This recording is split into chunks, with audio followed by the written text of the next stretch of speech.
Top 15 Blue Jackets. This is it was easy for me to come up with 15 names, but I had to sort of relax my standards of how long has a player been there. If he hasn't been there that long, if he's on his entry level contract, probably can't throw him ahead of guys that have been there for 10 years, that kind of thing. So that's why Barzell didn't show up on the Islanders list I did yesterday.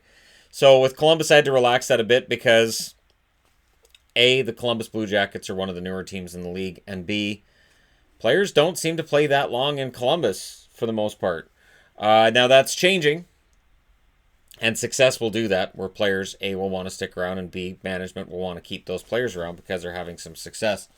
But it wasn't always this way, where very often players were just sort of passing through Columbus. Again, it is really hard to have any kind of prolonged success if players are just sort of passing through, and it was at every level. Honorable mentions to Espen Knutson, Mark Mathot, who, again, I probably could have put pretty highly on this list, but I've already had Mathot in another list. I'm trying not to use the same players in more than one list. So at number 15 on this one,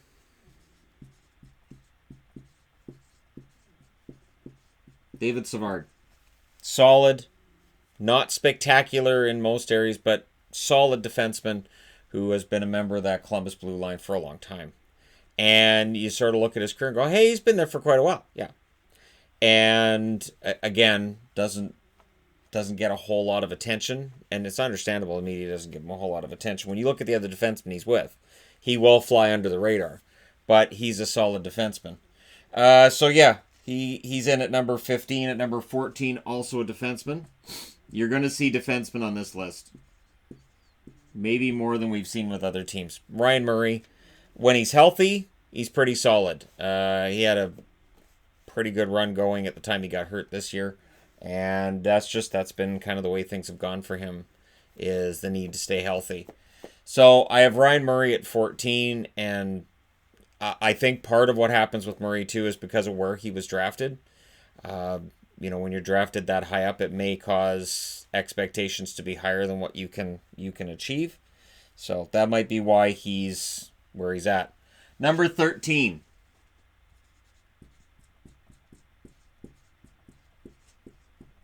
Matt Calvert. Calvert is a hardworking player. Colorado fans found that out pretty darn quick when he got there. And any Columbus fan will tell you he is a hardworking, heart and soul kind of guy who can also chip in the odd goal here and there. And so Calvert, he's really honestly been solid throughout his career, and I liked him a lot in Columbus. I remember playing, EA's NHL games back before I had a channel where I could just play them all day. I did that often. And Calvert was usually a guy I would pick up for my franchise when I played franchise mode. I was like, yeah, I need Matt Calvert. And it was just, I wanted him on my third line. He was solid. And then you watch Columbus games back then, you're like, yeah, no, the game got him pretty accurately. He's a hard worker. Number 12.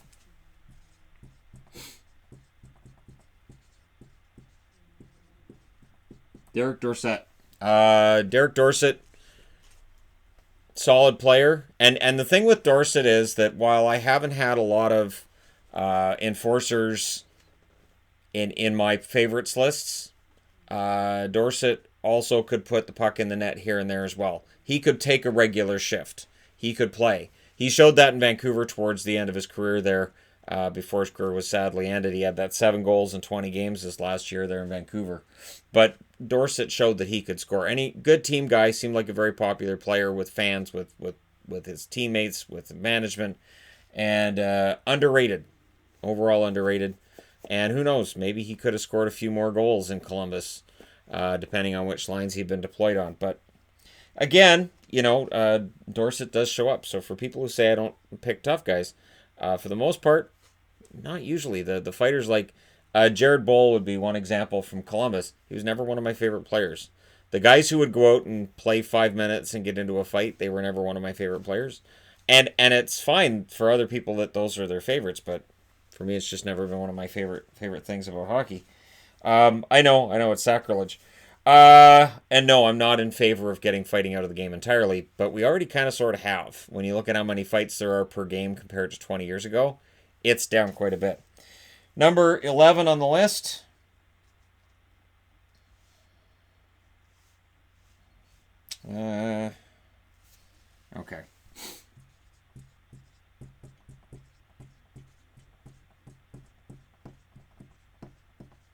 Rostislav Klesla, or as they called him, Rusty.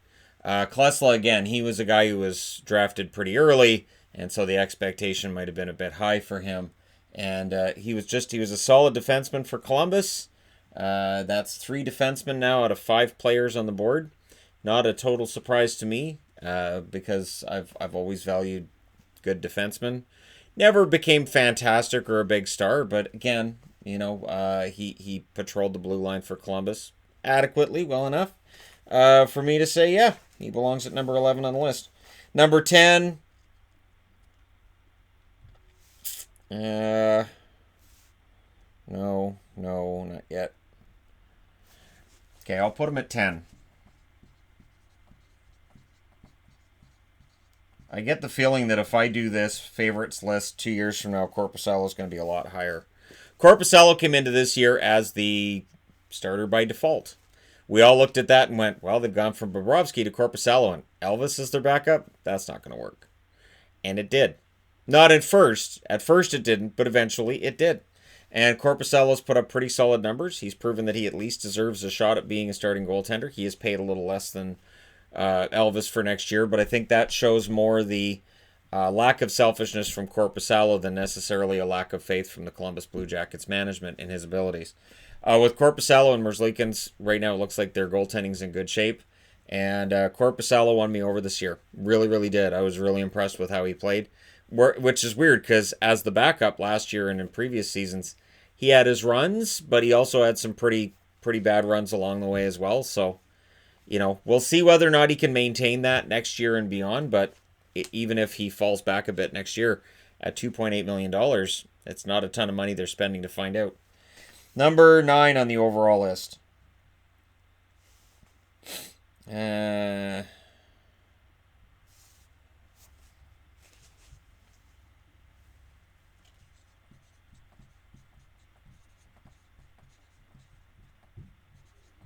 Zach Werenski. Zach Werenski, excellent defenseman who has signed to a team-friendly contract, and he's been excellent since making his debut in the NHL. And again, there's a lot of defensemen on this board. That's 4 defensemen so far. And I've got, how many other defensemen do I have? So Werenski comes off. I've still got one. I got one more defenseman to go. There you go. So that's it. But Werenski has been excellent since being called up, and I loved his contract when he signed it. I still do. And I think Werenski gets overshadowed by Seth Jones. Understandable. But it's a pretty solid blue line that Columbus has. And it's a big part of the reason, too, why I think Korpisalo put up good numbers this year is because the blue line in front of him, pretty solid. And then as soon as that blue line started getting hurt, the goaltender's numbers got hurt by that. Not a coincidence there at all. Number 8. Yeah, I'll put him at 8.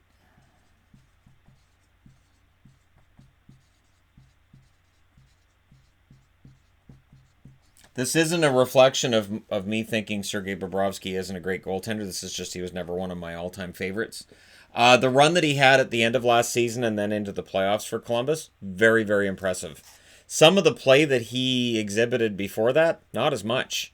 So for me, Bobrovsky was kind of a back-and-forth goaltender last year. When he signed that contract with Florida, it was obvious there was some risk to that. We understood why Florida did it, but there was definitely some risk, and it looks like Florida's could possibly have buyer's remorse already, or within a year from now may have buyer's remorse if he doesn't turn his numbers around. Bobrovsky ends up on the top, like with the favorites, ahead of other goaltenders, because when he went to Columbus from Philadelphia, it was seen that he was on the downswing and he wasn't very good, and he proved everybody wrong. And he became a pretty solid goaltender. The consistency last year kind of knocked him down a bit for me, but his overall numbers still, again, by the end of the season and into the playoffs were excellent. He played a big role in knocking out Tampa. I mean, he had help. Columbus as a team went out there and took Tampa out, but yeah, Bobrovsky. Next up on the list,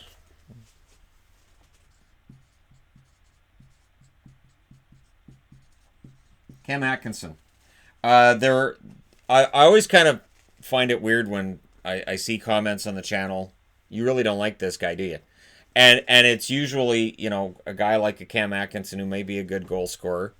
And maybe I don't talk him up as much as I talk up other players, but part of it is whether I'm doing reviews or previews or whatever I'm doing. I feel like a guy like Cam Atkinson, we already know how good he is. We already know what kind of goal scorer he is. And so I may focus a little bit more on your diamond in the rough, or a player that people might be having a problem with because they're on a downswing or they're going through a drought, and I'm trying to argue, they're still playing well. I was doing that a lot for New Jersey this year with Jack Hughes. So Atkinson is a guy for Columbus that may get overlooked when I'm discussing Columbus, even though I do acknowledge he's a very good goal scorer. He's had his ups and his downs as a member of Columbus, but at the end of the day, he's still a guy who should be able to score 30 goals a year. He has that ability. So yeah, Atkinson at number 7. And yeah, I mean, I can get into why certain players may not be talked about. I could definitely do a video on that. Maybe even bring up examples from each team or from like half the teams in the league, something like that. Maybe do West and East. I don't know. We'll figure it out. We got time. Got all the time in the world. Number 6. Let's see. 3, 4, 5. Yeah. He's got to go at 6.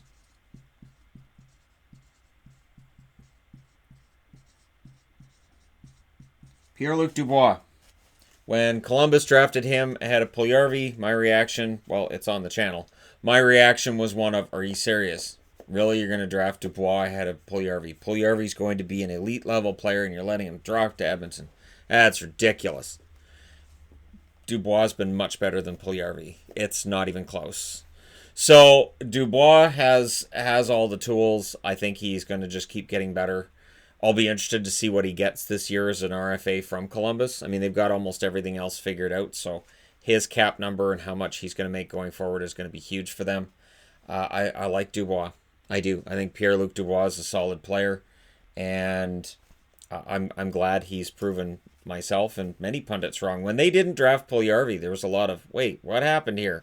Why did Puljujarvi drop? And then, we saw it. We could see that Dubois was that center. And very often teams covet a big, strong center over the winger. The center trumped the winger on that one, and it worked. Number 5. All right. I think a good spot to put Artemi Panarin is at 5. Artemi Panarin is, from all accounts and from everything I've heard, one of the nicest guys in hockey.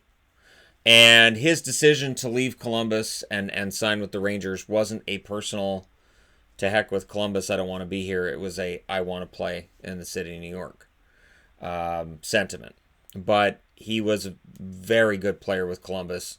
As good as he was with Chicago, he was better in Columbus. And then he goes to New York, plays for the Rangers, and he's even better for the Rangers. So his story just keeps getting better. And for me, Artemi Panarin is a good story. And it's too bad it ended the way it did for Columbus. We can look back at Panarin and Bobrovsky and say maybe Columbus should have traded them last year at the deadline. I would counter with, if you trade one or the other or both, they don't get to the second round of the playoffs. And winning a round of the playoffs psychologically was huge for Columbus. This is an organization that had never won a round. It was important they at least won a round. They had to win a round. It had to happen. So yeah, Panarin at 5. At 4, there's going to be kids who don't know who this is, which is sad. David Vaborny, at the time that he came over and played for Columbus, was an afterthought. There wasn't a whole lot said, and yet Vaborny went out and he produced points. He played very well for an expansion franchise that needed goals. He produced them with goals and points, and I could not fault his work ethic. And he was one of those diamonds in the rough that kind of proves that, yes, if you sign guys from Europe, maybe bring over somebody who's a bit older, you might find a guy who can get you some points and some goals. Vaborny put in an honest night's work every time that I watched Columbus play, and he was out there, and he was one of my favorites because he kept his points per game rate at a pretty high clip, despite the fact that the team around him wasn't very good. Number 3.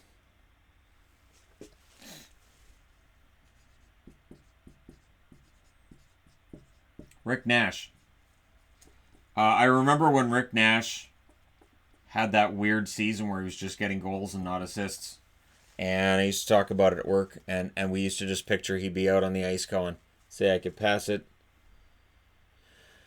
Okay, I have to do this by myself, apparently. And he would just kind of put his head down and put the puck in the net.